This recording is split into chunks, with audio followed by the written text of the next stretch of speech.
Hi everyone, thank you so much for joining us today. Today's webinar will be about building characters like the big studios do, presented by Dani Abram. As a reminder, this webinar is being recorded and we'll be sharing it on YouTube channel. Also, send your question using the question panel. And the panelists for this webinar are Mario Quiñones, Victor Paredes, and Dani Abram.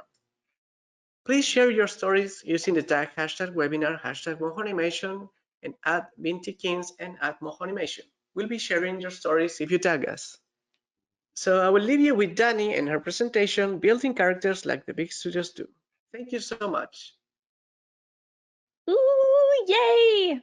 Thank you very much, Mario. Hello, everyone. Thank you so much for making the time to come to this Moho webinar. When I was chatting to the Moho guys about what to speak about, we came up with the idea of how do the bigger studios rig their characters and what pipeline techniques do they use that maybe we could use for our own personal work or our smaller studios. And so I called this talk Big Studio Energy. And it's a little bit about how we can take what we love from these massive studios with their huge budgets, but hopefully use that as inspiration for our own work. Now, I am a solo practitioner. I work as a freelancer for many studios that I will talk about later, but I am a solo, so I am not a big studio either. So if you are not comfortable with the title Big Studio Energy, I just want to say it's for inspiration, and I'm not having, I don't have any opinions about the size of studio that you work for. Let's all use it as inspiration and raise each other up. That said, I couldn't think of a bigger character to use for the title page for this than Mickey Mouse. However, I will say that this talk is not in any way affiliated or endorsed or linked to Disney. And as long as I say that, we can use Steamboat Willie Mickey. How cool is that? He's out of copyright. Okay, let me introduce myself. My name's Dani, as Mario said. I have had a very strange career. I have been working in animation in the UK and in Ireland and some American studios for, I'm going to cap it at 15 years. Every time I say more than that, it just makes me sound old. So I've been working for 15 years. I started my career in CG animation for massive games.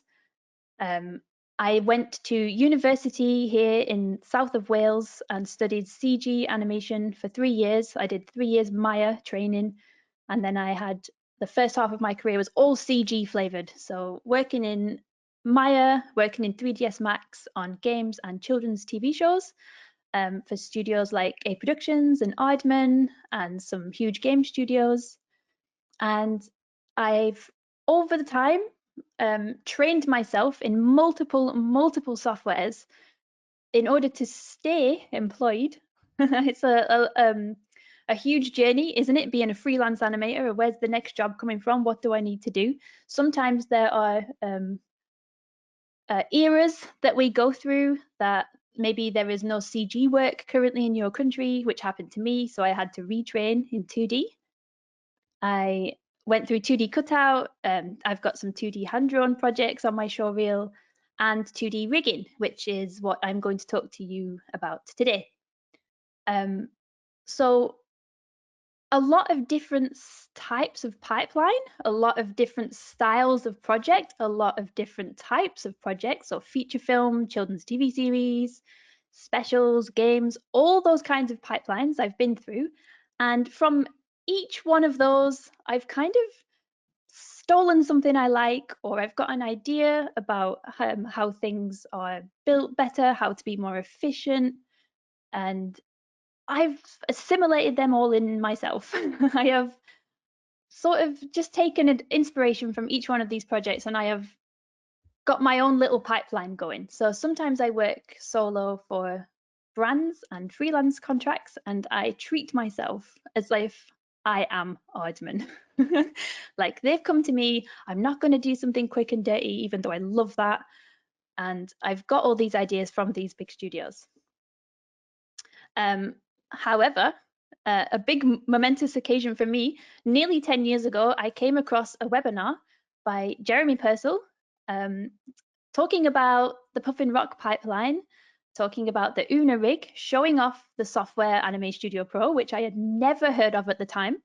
I thought this was in 2014, but I can't find the video that he showed. However, I did find my little receipt for Anime Studio Pro. Whoop, whoop, whoop. £82. Best £82 I've ever spent. I think that was a Black Friday deal.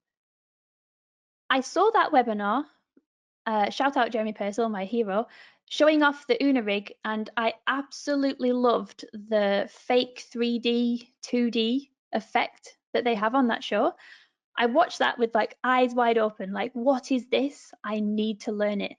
Becoming from a CG background, I was very used to this Bourne system. So obviously my CG rigs had bones, armatures, whatever you want to call it. Those rigs were Bourne based.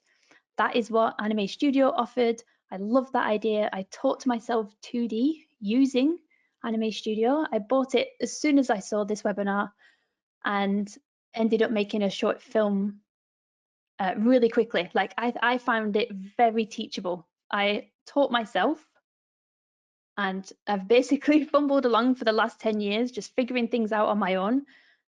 But always with this in mind, this like beautiful, what I would have called at the time, like the perfect 2D rig. I was so excited to see it. So imagine you cannot imagine, I will tell you, I am so excited to be here today talking on a Moho webinar about Puffin Rock, because it's a real full circle moment for me. Like, I saw this Puffin Rock 10 years ago, nearly 10 years ago, and then I got to work on it. It's just the best honor ever. Here are some other Moho projects that I've worked on. So Pete the Cat was a TV series, again produced by Cartoon Saloon, and Jeremy Purcell was the director. So once he'd seen my work somewhere else, I ended up working on that because it was a Moho show.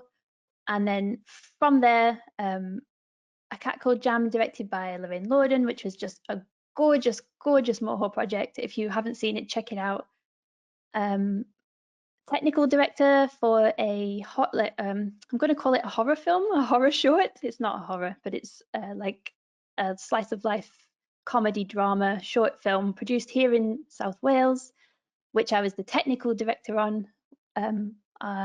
So that kind of meant Lauren, the director, and my friend asked me, how can we make this thing? Here are the characters. And I said, ooh, we can make that work in Moho. And then because of those words, I ended up becoming the technical director on that short. And that short was BAFTA Cymru nominated and BAFTA shortlisted. So we were so proud of that, and I am still so proud of that. All built in Moho using the meshes and the rigs, but all hand painted 2D work. And then crucially, and possibly my favorite job ever, I was the build and rig supervisor on Puffin Rock and the New Friends, the movie, which just had its Northern American premiere this weekend. The top team, the directors, Jeremy and Lorraine, the assistant director, went out to New York this weekend and premiered it at a film festival, and it should be hitting screens in North America very soon. So the timing of this webinar is also mwah, chef's kiss. I love it. Thank you, Moho. So yeah, I put this in there because I'm just so proud. Full circle. Look at that. Moho webinar with me, Dani Abram. So let's talk about my favorite thing of all time, and I am going to try so hard not to bore you to death with getting too technical and too processy and too principally, but it will be hard. So let us know in the chat. I'm sure Mario would love to hear your questions.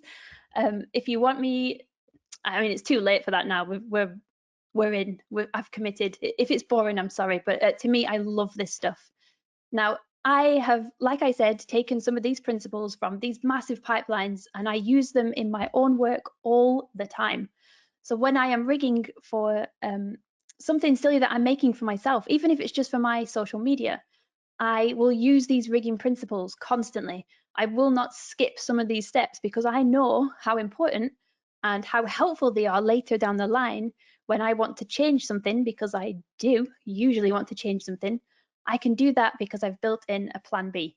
So we're going to be talking about reusability in our rigging, what I call building in a plan B, which is just constantly having the what if scenarios right at the front of my mind when I'm rigging. I always think, what if an animator wants this, for example? And then we'll talk about some pipeline best practices, which maybe you know, maybe you don't know. I come across some studios all the time that want to use Moho in their work, but they don't know quite how to use that across a pipeline. I feel like referencing rigs is a huge open secret that we are not shouting about enough, to be honest. It is a game-changing, pipeline-saving capability within Moho, built straight into Moho. You don't have to do anything special. Oh, I love referencing. So I hope I won't bore you about that. Styles, setting styles. I am so chronically attached to setting styles. So I'll tell you why later, and I'll show you why. And talking about some templates as well. All these things that I have taken from big studios that I use all the time in my own work. And my own work tends to be very samey. Maybe you could call this samey, but quite girly. I rig my own characters because they are reusable and I can change them later. I built this girl rig here. She's the girl prime. She doesn't have a name. That's rude, isn't it? She's actually officially called Gymnast Front, but she was the first one I ever rigged. I was trying to make like the perfect rig. I know that's how I spend my weekends. I was at home trying to make the perfect rig. She then she's modified so many different times in all my personal work. So if you don't know, I love kayaking. I've made some kayaking animations for my Instagram. So then she got a paddler rig variant, wee bit of a Lara Croft there. Boring. Sorry, I'll move on. But like, I've got the capability of changing this rig so many times because I've made sure that I could. So I've built it in a way where I can add and change anything and it doesn't upset the rig. It makes it speedy and it has those changes built in. Here is some rigging principles that I'm constantly thinking about when I'm approaching a new rig. And this has never been taught to me. I haven't really had like a rigging supervisor above me to have these chats with. This is just something that has come about me being really nosy on pipelines. Also, really importantly, I am an animator first. So I have that that end user knowledge. When I'm building a rig, I know, or I think I know, what an animator is going to want to use and want to get out of that rig the most. And I think having that knowledge makes me a good rigger. Now, because I have also got one half of my brain is obsessed with the perfection and pipeline and principles, but the other half of my brain is an animator. I have this rigging perfection versus animator expectation going on. So I could make it perfect and don't touch my buttons. It's brilliant. Why have you broken it? Or I could leave it wide open for an animator to come and make sure that they can get whatever they need out of it. And that is where somewhere in the middle of those two is a sweet spot. I would love data on this, but if you were to ask me what I reckon the main animator touch points would be, and by that I mean what do they use the most? Where does an animator spend most of their time? If you were, oh, I'd love this, but if you could track an animator's mouse, like over a day, where are they clicking? Where do they click the most? Then where do they go? Then where do they go? I reckon that it would be in this order.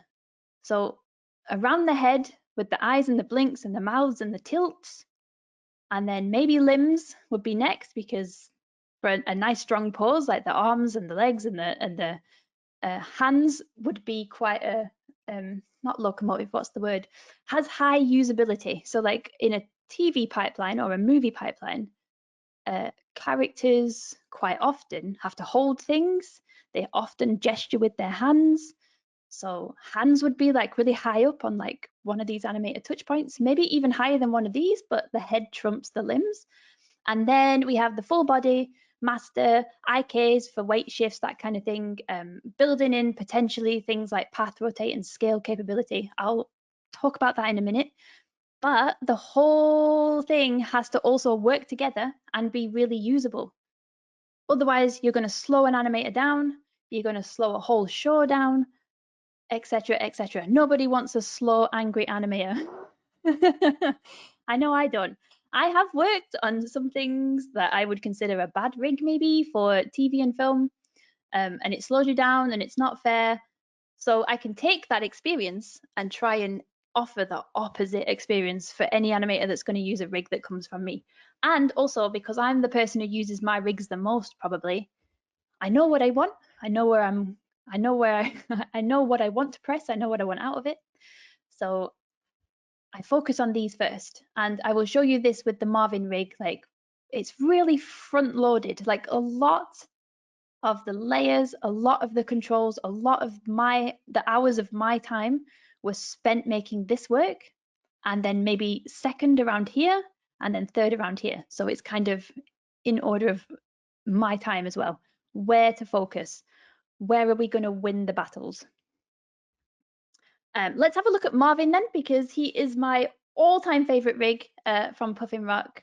When I worked on the film, obviously the show existed and they had a lot of pre-existing assets. Obviously the main character already existed.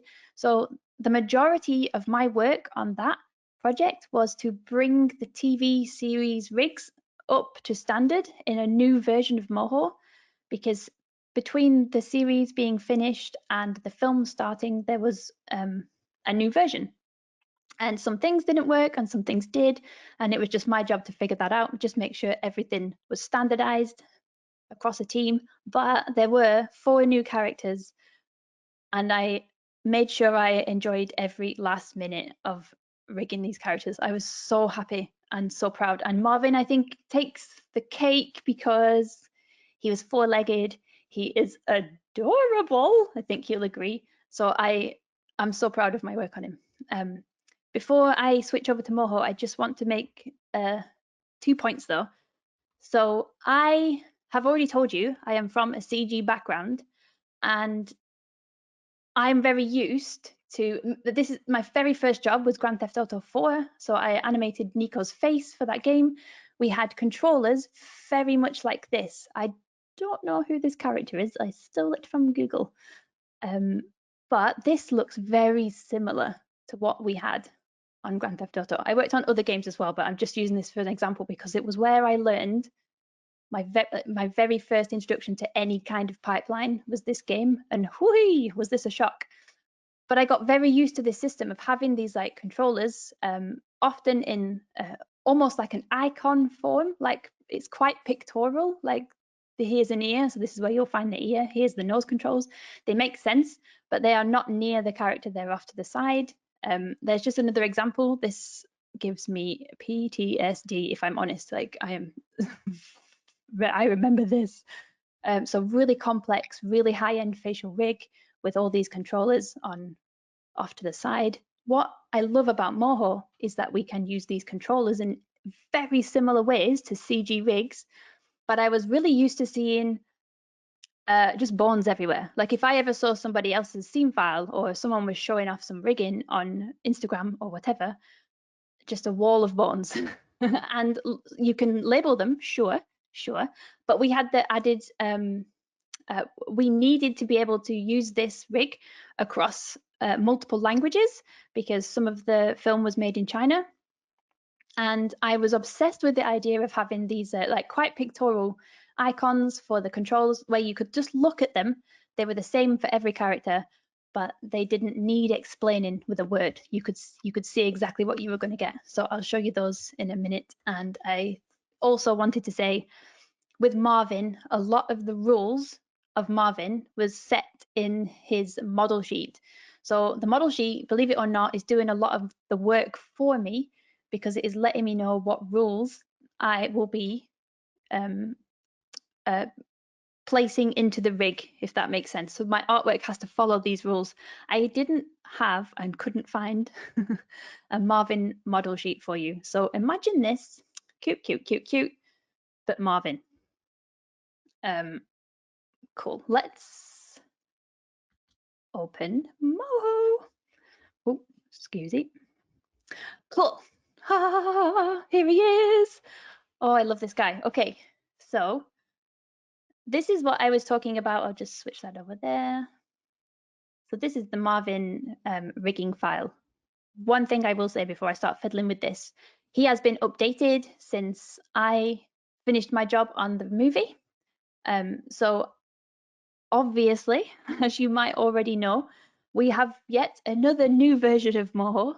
So when I completed my work on Marvin, it was in 13, and then Praise B, Lost Marble took over, and now we are in 14. So Marvin needed updating again, and that was done by somebody else, probably at Cartoon Saloon, so I don't know.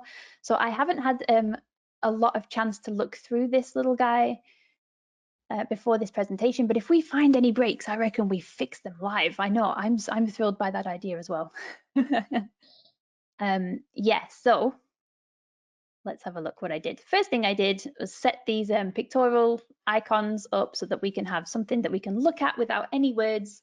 Hopefully you can guess what these mean. This is the head turn, head up, down. So like you can see his little ears.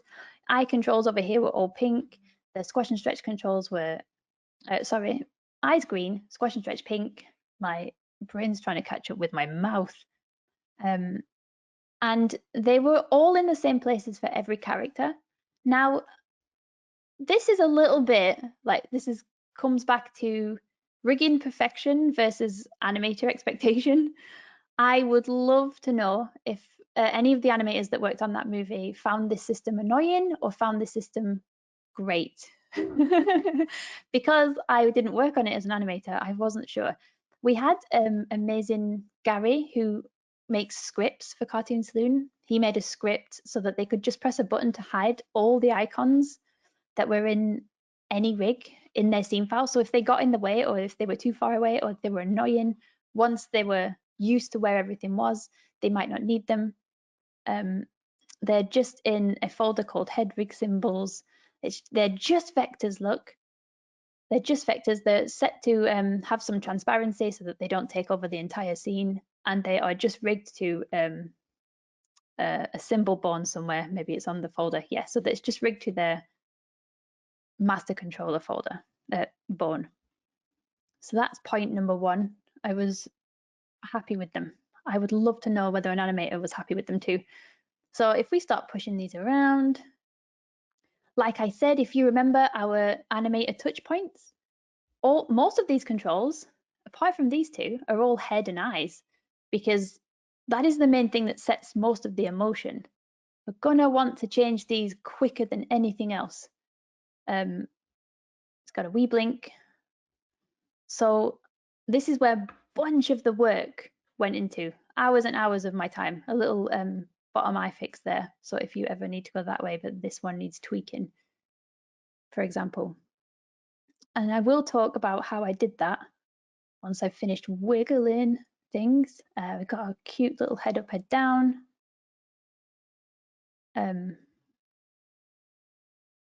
This is the thing everybody wants to see, right? If there is a number one question in every single Moho group I'm in on Facebook or Discord or otherwise, how do you make a head turn is the number one. So we'll talk through that. He's got a little tiny body twist here. Some things have been added to this that I didn't make, which I'm excited to see, but also another learning point for me, like, I didn't build that in. Next time I'll know. So for example, this little arm, if you notice, it's just here at the back. I built an arm that goes over the body because most characters are going to need to carry something. Most characters are going to need that bottom arm to come over the front of the body. But I just left it as a switch on, switch off folder in the rig, but some other master rigger, and that's it working. So you'd have it like that. As built in this switch, which, ooh, good work. So that's how you get to that. And he has different hands. We'll go over that in a minute, maybe, if you're not bored to tears by then. Let's put that back. Okay, cute. Okay, here is, let's have a look at under the hood, Marvin. So if we go to the head layer, so finding things is the first job, isn't it? But I'm assuming everybody's going to want to know. Oh, I know. No, sorry. Changed my mind. Another thing, rules again set by the model sheet.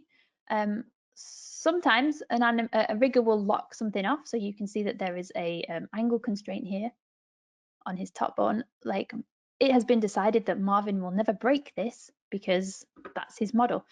His master model is his 3/4 forward, what we call the 3/4 forward. So it's not front, it's not side, 3/4 forward. It's really normal to start with that because most of his performance across a whole movie and across a whole series maybe will be not too far away from this. Like, as long as he can act and engage just kind of from here, they're probably not going to need anything else. So there is it's a rigger's pleasure. It's a rigger's pleasure to lock that off so an animator can't go break too many things. So some things you can move, some things you can't move. With the we've got a nice reverse IK happening here where the foot is the driver. I love that. I can't say that that was my work. That is just me matching every other rig that was already in Puffin Rock. But my point is that with the model sheet and with the designs that are already made, it answers a lot of questions about what does this rig need to do. I know it needs to do a few of these little things. Let's put this back. And not much else. Not much else. I don't mean that in a bad way, but more like 95% of his performance will be in this angle, if that makes sense. Hope that makes sense. Let's delete this crap now. Cool, go back to home. Let's have a look inside his head. Sweet. So, head turn.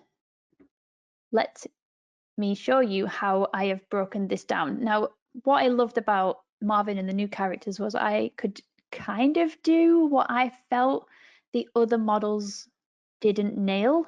And I don't mean that they weren't working, they absolutely were.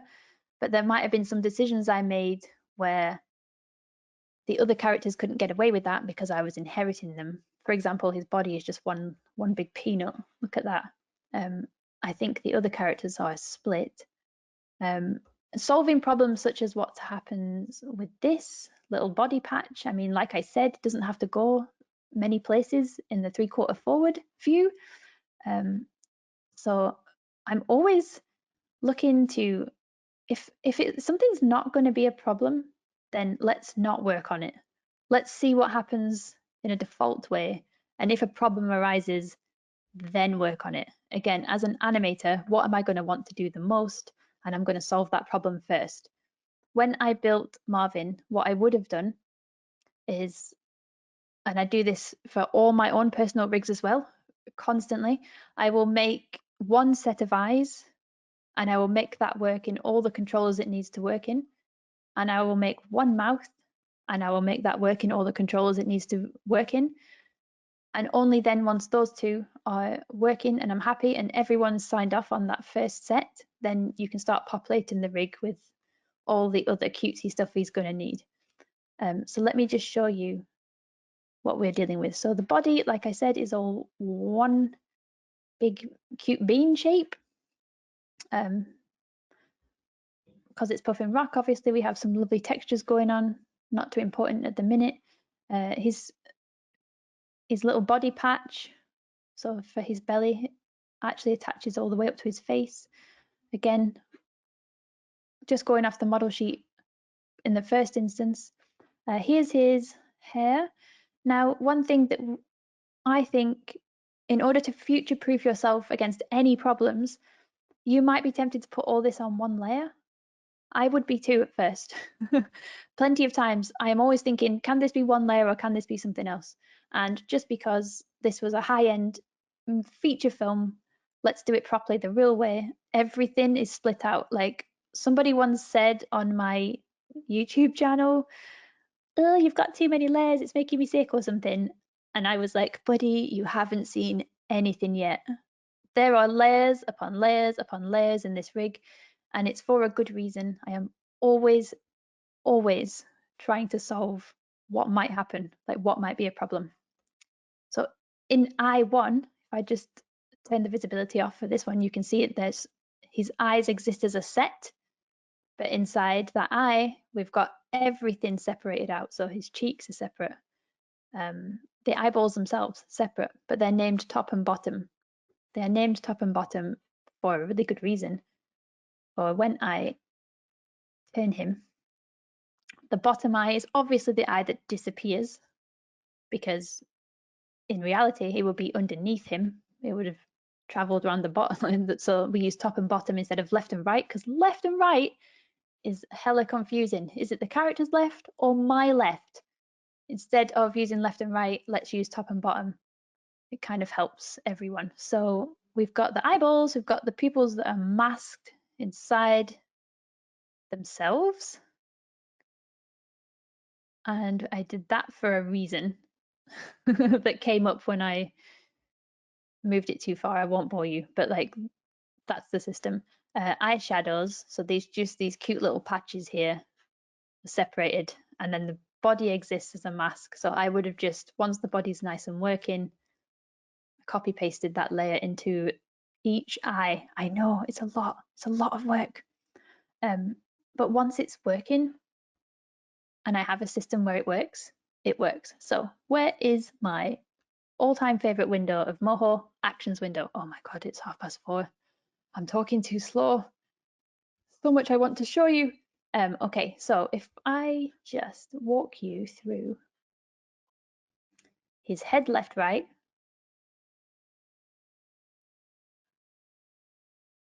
so that's what's happening. If I click and drag through the timeline, we can see the controller bone there get into its final position and everything that's moving on the inside. One thing I really want to show you, and if you leave this webinar with nothing else that you remembered, remember this, please. I will put as much movement as I can on the layer. So instead of changing the vectors, I will use the transform layer tool and move it on that instead. Try and get away with as much movement as I can squeeze out of this layer without putting any keys on the vectors. It keeps those vectors wide open later on for any weird problems that we might need to do something special, like maybe he has to blow his cheek up or something. We're going to want to animate those later maybe, and I can squeeze out what I need to squeeze out on the layer tool. So that's what's happening across all, not that one, because that's the thing that's moving. So across all these layers, it's the layer that's moving using the transform layer tool, not the vectors. And it just keeps things wide open for me. There will be some exceptions. I'm pretty sure that so this changes shape. I couldn't do it on anything else. Maybe I could though. Now I'm looking at that. I feel like I could. So that's an eye set. And then we have the next biggest thing would be his mouth. Now this is, again, with the animation touch points, it's kind of the same with rigging touch points. The next the biggest load of work will be making one mouth work. And I'll make one mouth work first. And then I've got something to copy paste from. If you're thinking, oh my God, this looks like so much work. Yeah, you are right. It was a lot of work. These mouths, again, split completely over multiple layers. It is so much work. If I go out into the main line, change a mouth to a cute little open mouth. Oh, I'm gonna die. You're so cute. Look at that. So every mouth has to work in the head turn. If we're gonna go this deep, we're gonna have to go this deep. So there's a lot going on. So this is why I make one work first and then use that as a building block for the rest of them. His ears are doing something really cute as well. Where is his ears? In the ear folder, there are two. It has an ear on each side, and this is a switch folder. So the ear will get to a position in, nope, I can't use that. So one of these ears will get, when it gets just ever so slightly around the side of his head, it will swap itself over to the other side, and the other one is doing exactly the same thing. Now, I'm not here to be mean about anything, but I've worked on a lot of pipelines where they will just straight up have a flip in the head. And my power as an animator is to not let that happen. I know how to animate through, so I'm going to animate through, and there's going to be no jiggery pokery, no flips in my head, so I'll tell you that. But the ear, that was a problem that needed solving, and I wanted to solve it with like an ear on both sides. Genius. But a lot of work, a lot of testing would have had to go into that. I can't actually remember now. It was a long time ago. That's Marvin's head. I don't think I need to walk you through this entire rig. You'll have seen this kind of stuff on nearly every rig showcase that they would have done on a Moho webinar. But I just wanted to show you like how many layers and how much work actually goes into these things. They are not easy and they take a lot of time. However, the things that I take away into my work is having things separated, having animation on folders, on groups, rather than on the vectors themselves. And I'll hopefully spend the next 5 minutes just showing you a really quick example of how I would slam out a head turn using that. No, wait, I wanted to talk about referencing. Okay, no. There are 1,000 head turn tutorials on YouTube, so I will focus on rig referencing. So when I opened this is Marvin's master file that they kindly gave me permission to show as part of this webinar. I found a little mistake. I'm sorry, I will wiggle everyone. And I can fix that for you. And I can also take the opportunity to show you and anyone who's in a team of multiple animators. Maybe you've got a small studio and you have 5 animators from around the world, maybe they're not in-house or whatever. If I show you rig referencing and how to fix something on the fly that will update across a team, even if it's a small team, I think that is worth showing. So with this break, it looks like it's on his bottom arm, and it looks like his hand here must have something still attached to it. I think this has been this was being mid worked on when I was sent it. So I am so sure that they have just sent me whatever they had when they had it, and they were still working on it. Let me show you referencing. So I've got a brand new scene file here ready to go, and I will set this up for an animator to work on remotely.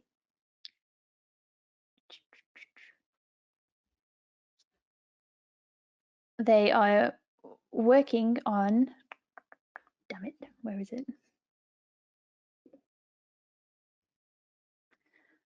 They're working on Marvin. We're going to open that, just general import, and then we're only going to bring in Marvin's 3/4 forward rig and click import by reference. So now this is going to come in as a referenced rig.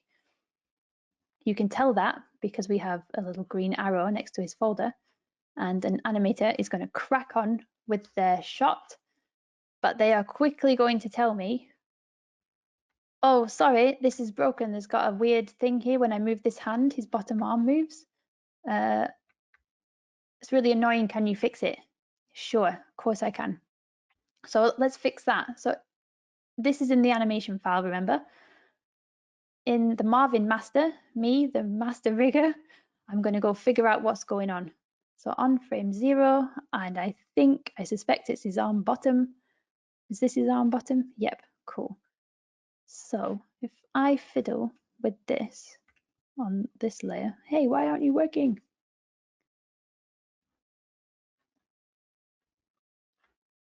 Come on, Marvin, don't let me down. I've done this, I've practiced this like 3 times. Okay, boop, boop, boop. There is a problem. let's check it out. I love troubleshooting as well. I think I would make a really good rigger in another life, but I love animating too much, sorry. So here, arm new. Let's have a look in the window. So we've got arm, top, arm, top, arm, top. Now that's interesting because I know this is the bottom arm. What's going on? So looks like to me that in this action, which is for this arm here, we've got this layer's been copy pasted and they haven't quite finished cleaning this up yet. So I know that these vector points on this layer do not in any way need to be affected by these bones moving. So I can just go ahead and delete those, and I can do the same in all the other ones because I know there's no way that that has been done on purpose. And also on the texture, it looks like hands texture.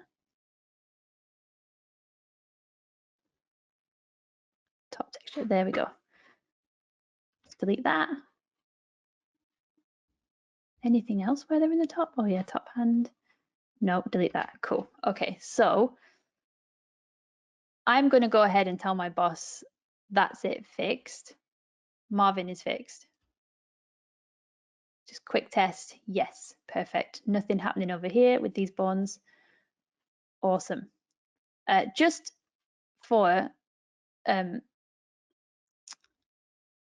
showing off purposes and just so we can see the change in a really big way, I am also going to pretend that I've had some feedback that Marvin is way too auto-colored and we need to set the style to a different color. The client suddenly wants Marvin to be bright green.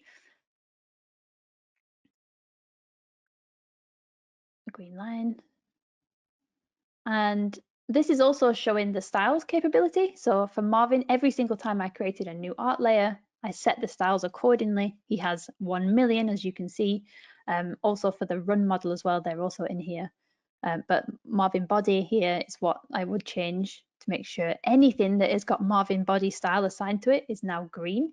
Obviously, we need to do the arms as well, but just for this example, let's call that done. So studio side, I'm happy with that. Marvin's bright green and I've fixed his arm. I'm going to control save. Marvin master is now saved. I tell the animator that's now fixed for you. The animator says, woohoo, thank you very much. And here we can see in the animator's file, the reference has turned red. So there has been a change somewhere and the reference is no longer correct. It's broken. All the animator needs to do is right click, update layer reference. I'm going to click everything because I'll be really honest with you. I just do. I'm just too scared to leave anything behind. So even though mismatch vectors probably doesn't work, I'm just going to click update. Yay. So now in the animators file, Marvin's bright green, so we can see that change. I did that on purpose because here is the animator is going to carry on animating. But the animator is like, sorry, you didn't fix it. That's really weird. And I love that this has happened to me live on telly because there is a way to solve this and I'm not entirely sure if this is Moho working as intended or if this is a bug. But when I tested this earlier, that did not update. Like the action on the art layer did not update, but the art layer did. I think there's just a lot of deep things going on in Moho under the hood. So if I open his arm bottom and find that layer, so the animator's come back to me and told me that it's not worked. I'm going to tell the animator to delete that layer. So if we delete arm new, delete that. And now if we update the reference, it's going to bring that layer in again. And it's going to bring it in fixed. It's magic. There's my arm. So quick test. Yay! Okay, just ignore the fact that I didn't fully fix that texture. But there's the fix. So now the arm is not wobbling with the hand, just the textures are. If you remember, I didn't delete that, I just deleted the arm. So if you've ever come across that where you think, oh, why is this update not working? it's easier and better, I think, just a cleaner way of doing it. Just delete the thing that was broken, and then when you update the reference, it does come in and fixes it. And now Marvin's green, and everyone is happy. Everyone. And I'm really sorry. That is the time I've been allotted, and I've got like 3 more thingies that I wanted to show you. I'll just really quickly show you the fact that I have my own hand pack that I will always use for all my projects, and I definitely stole this from studios. It's such a good idea having like a hand switch.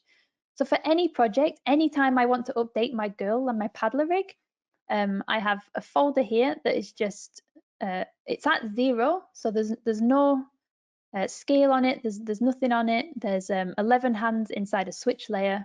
Anything that might cover me for any animation down the line, and they are all, of course, assigned one style, DA for Dani Abram, generic skin. So whenever I need a hand pack in a character, I can just bring this hand switch into a new character and rig it to the hand bone that I've given it. Reusability. Every single time I have to build a new hand, my heart bleeds because I should have had this. I cannot tell you in my career how many hands I've built. So for my own workflow, I just make sure I've got my own. So I will distribute that amongst whatever rigs I'm using.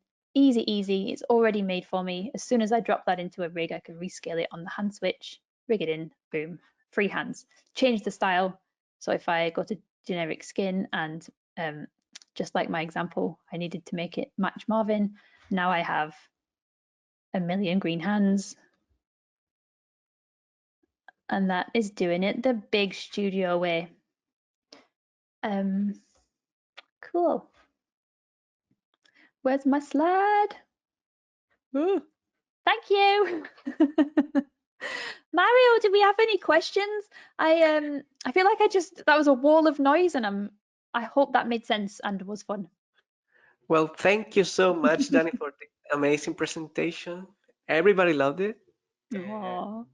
And we asked at the beginning from where are you watching us? So we want to say thanks to Alan from Florida, Tim from South Africa, Virginie, France, Dave, Ohio, Steve in Germany, Jordan, Arizona, Michael, Poland, Lisa, Austria, who Oh my else? god. Well, Pierre, also following us from France. Oh. Scotland, Jay, sent you from Cardiff. My name is Merlin. Hello, Sayun. So thank I all of think you who joined Marty us live. Huh? is Yay. Yes.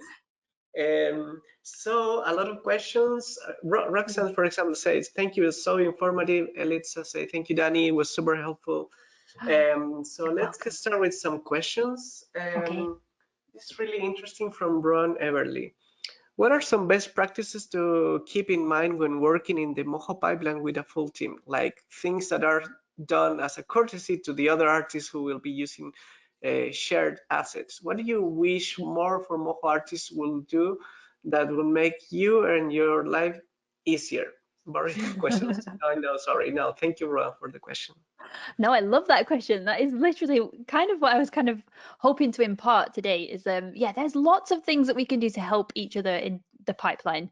So one of the best things in my career is working in these other departments. So as an animator, when I was starting out, I thought I was the king of the show. I'm the rock star. I'm the animator. I'm making this run and walk and move and act. I'm the important one. And then when I was in rigging, I felt the exact same thing. Like, this is my rig. It's perfect. Don't break it, you weird animator. So each different department has this like mentality where like it can feel like yours is the most important step. And when you go across departments and work in different studios and you kind of get a bigger picture, like no, we are all working to the same thing. We can work together, and it gives me a big appreciation for a rigger's time, a big appreciation for an animator's time or not time.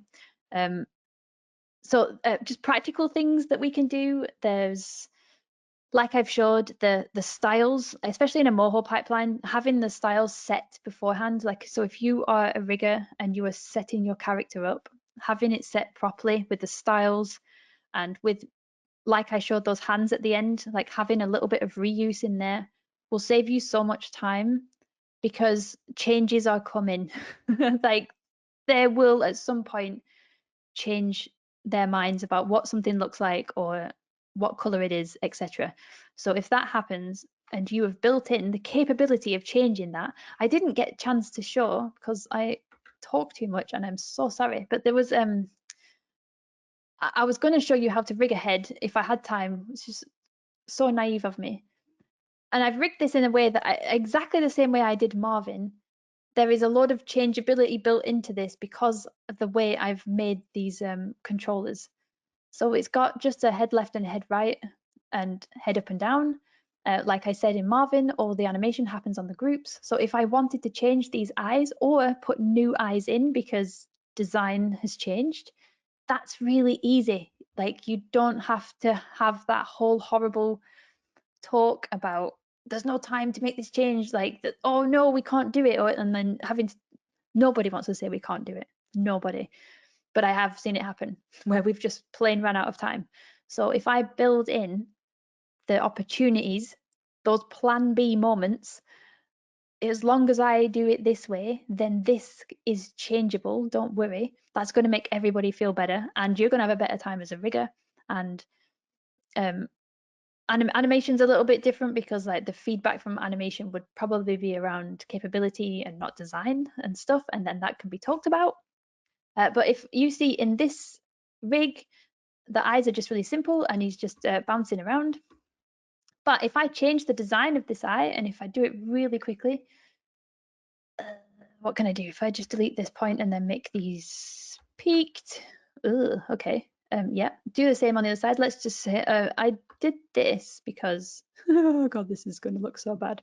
I did this because in my career, I cannot tell you how many dancing moons I've animated as a children's TV animator.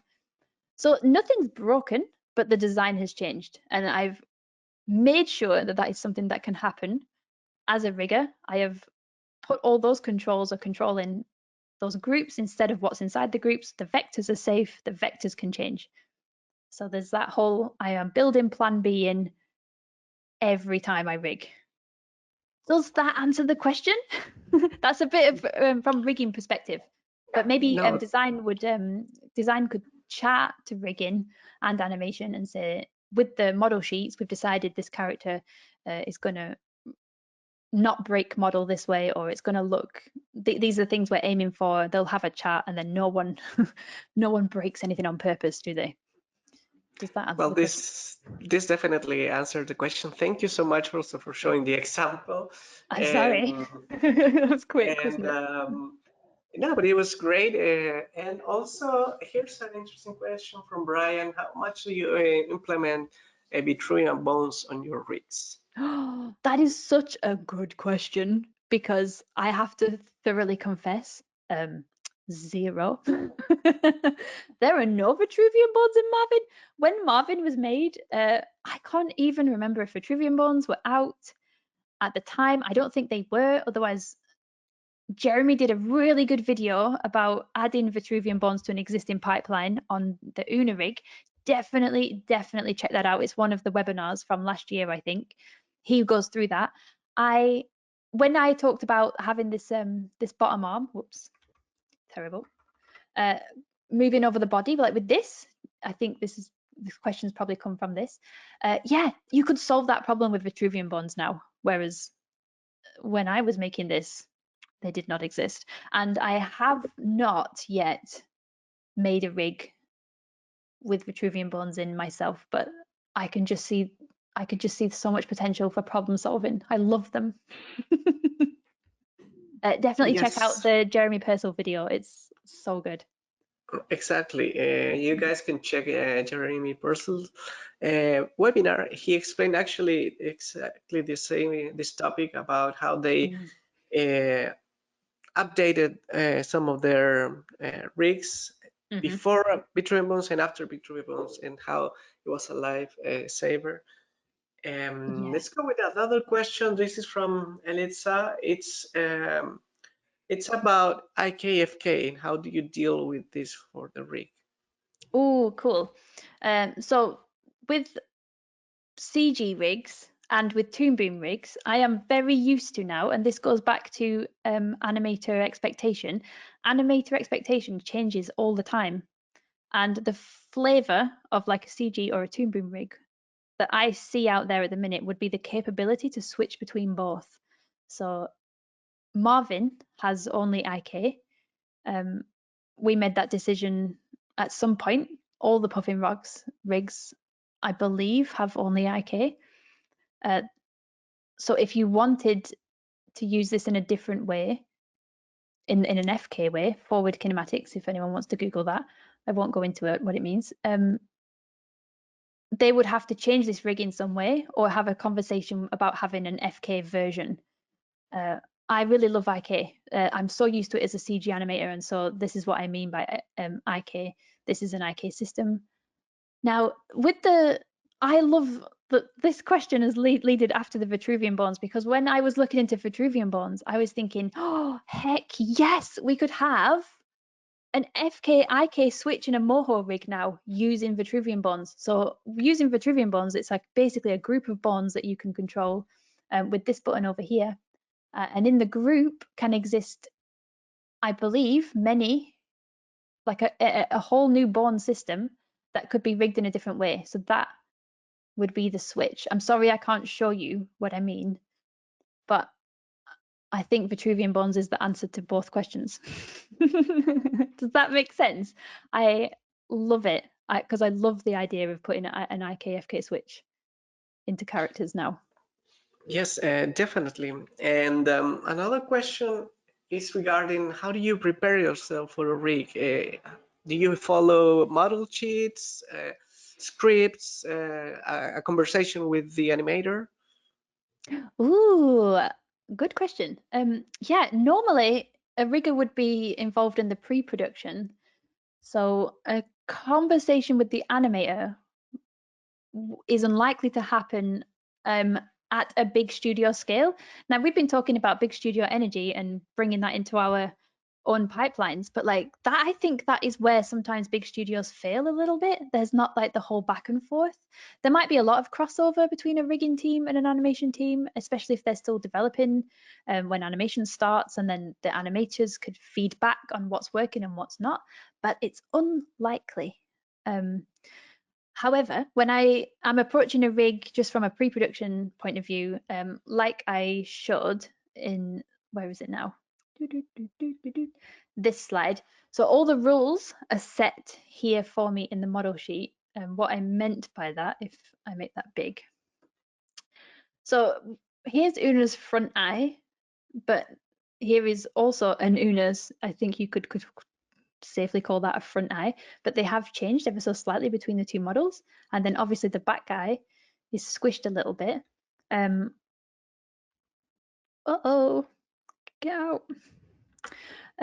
In my moon rig, I really wanted to talk about this, but in the actions for this, and this is how I approach literally every rig, in almost a mathematical kind of way. So if I don't have model sheets, I will do the same thing over and over again. And for my own personal rigs, I don't have model sheets. I don't have the luxury of doing too much work. Sometimes I have to set off and make a moon very quickly.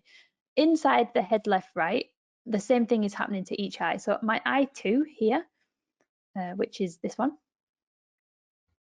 is the one that's deforming around the surface of the moon. And you could call that a squish or a skew. And if we look at what is happening there with my layer tool, because that's what I've used to squish it, it scales in the X to 65%. So once I'm happy with the position here, if I don't have a model sheet, I just eyeball this number here, 65% on scale X, cool. I can probably remember that without looking, and also it's changed position 0.2x. I won't bore you to death. But when I do the left, right on the other side, then I know I need to match roughly similar for that bottom eye there. So this one also needs to be 65%. Very mathematical, but also it sort of frees me up. Like, because I do have a creative brain and I am an animator. So while I'm rigging, I don't want to do more work than is necessary. I just want to do the work that I know I'm going to want to animate to. So if I can eyeball and make little rules for myself, like that, I will do. So on the Una model sheet, you can see here that this, say this is 100%, then this must surely be maybe 75% or maybe 65%, that kind of stuff. And it just helps me when I'm working. In terms of approach, I nearly do the same thing literally every time, and that is this. I start with the head, I start with one eye set, then I do a mouth. I make sure all that works before I move on. Does that make sense? Yes, definitely. And Awesome. unfortunately, our time is limited, so let's go with one final question from Jackie Miller. Is there a particular way you decide on how complex you're willing to make a rig? For example, time constraints, budget, final result, etc. Yeah, beautiful question. Not an easy answer. Maybe budget does come into it because that has usually set how many days I have to work on something. So something like Marvin would have taken me weeks, maybe one whole week to get the bones of him, like the base functionality of him working, like with one eye set, one mouth set, his entire body, his limbs. Like I can't remember now how long that would take. That would have taken me, and then days and days afterwards of making sure that every eye and every mouth worked as well. I do not have that luxury as a freelance practitioner, nor do I have the time or the patience for that for my own projects. So I will just do maybe the bare minimum is like one set of each, and later on I will add to it. If they have a budget and that is set to my day rate, that usually gives me a bit of a guess as to how long I can, how complex I can make it. And then I have a conversation with what does this rig need to do? Does it need to, like, I would call Marvin all singing, all dancing. So like 95% of Marvin's performance you could probably cover with this rig because it has so much going on. I didn't even get a chance to show you the run version of him. So he has a four-legged version too. Bye. Um, he is complex and solves nearly every problem that an animation team might come upon. As far as I am aware, I have not had any feedback. So there's a very complex benchmark, and then something really simple, like a really simple cartoony 45-degree head turn at most, a little bit of head up and down just to keep it alive. I can start thinking in terms of hours or days then, and then where their budget comes in between those two values, very complex, not complex. We'll have a chat about that. I did just do a really beautiful rig for a studio here in Cardiff last month that I think they had a budget set. We can only we can't go above this. I said that's 3 days. I'll do what I can in 3 days, and I got a lot done in 3 days because I'm just following my own rules and making sure I can build in those problem solvers down the line so that if anything changes, it will be a very quick fix for me. But the rig can cover as much as it needed to. Now they had storyboards and a plan. So I can look at those and think, okay, she needs to be able to do this, this, and this. I will make sure I cover that in my first stab of it. So I try and do like a first pass, send it off for review, and then come back. And that's a couple of days. And I would also call her complex. So it's totally different for every project. It depends what the rig needs to do, and those conversations can happen really early on. Does that Well, help? with those wise words, we are almost finishing our webinar. People are sending a lot of love, Dani. For example, Aw, Caitlin Mitchellmore, thank you so much, Dani. Steven says, very inspiring, thank you. awesome. Andres are doing great webinar, thank you. Steven is Aw, saying, I never worked in for a studio, so I'm very excited to see that I'm using many of your principles and workflows just by yeah. default. Go on, Okay, I Stephen. had too many rigs to come here. And we will finish with Carlin Van de Poel's message. As a 15-year-old beginner animator, you are my new idol. This is what my first time watching a rigging webinar or any webinar in general, and I loved it. Thank you much. Thank you so Don't much make for me this. cry. That is amazing. Thank you all so much. That it's been my pleasure. And thank you, And Mario. Thank you, Lost Marble. I've loved Thank it. you, Dani. We really appreciate it. It was a very insightful webinar. And before we go, we just like to share one last bit of information. Moho is a powerful 2D animation software that combines the most powerful animation technology with state-of-the-art professional animation tools. Draw, rig, and animate easily.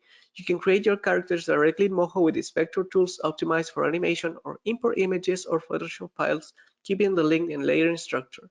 For more information, visit mohoanimation.com. The future is 2D. And also, as a reminder, this webinar is being recorded and we'll upload it on our YouTube channel. So subscribe to get a notification once the webinar is available to watch. Also follow us on our social media to stay tuned in all of our latest news and all of your community animations, tutorial, etc. at Moho Animation. Instagram, YouTube, Twitter, or X, Facebook, and TikTok. And also, we encourage you to join our communities. We have a very active community at Discord and our forum. And for more information about Dani and following her projects, don't forget to follow her on her Instagram, Binti Kings, her YouTube channel, Moho and her website, daniabram.co.uk. So with that, thank you so much, Dani, for this amazing webinar. I loved it. Thank you so much, Mario. Thank you. Thank all of you who joined us live. Stay tuned for more webinars. Check our YouTube channel. There's a free course from beginner to expert. There are more webinars with very insightful presentations. So follow us there and see you next time. Bye bye. Bye.